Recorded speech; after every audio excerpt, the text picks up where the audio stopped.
Hi guys, this is my presentation of my food web. Part of it got cut off, so it all starts with the sun, which is right here. Then it transfers its energy to the grass, and then the squirrel, the pig, the bison, and the gopher eat the grass. And then there is a leopard over here. It got cut off. The lion, and then the tigers over here got cut off, and then they all eat the gopher, bison, and pig and squirrel. And then there's one more thing over here. It's the decomposer, the fungi, which I got too lazy to like draw lines to all of the stuff, so I just wrote I eat everything on it. So let's go to the next slide. So the food web starts off with the sun, which gives energy to the plants so they can grow.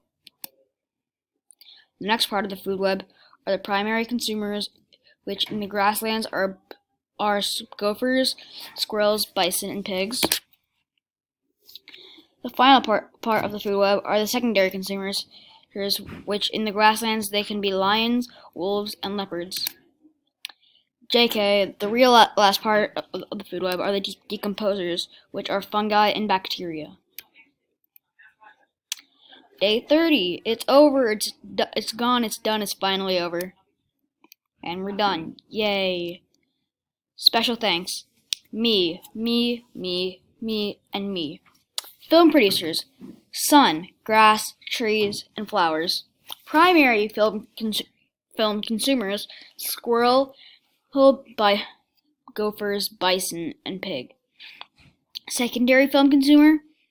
Lion, wolf, and the leopard. And the music decomposers are the fungi and bacteria. And this is the end of my presentation. I hope you all liked it.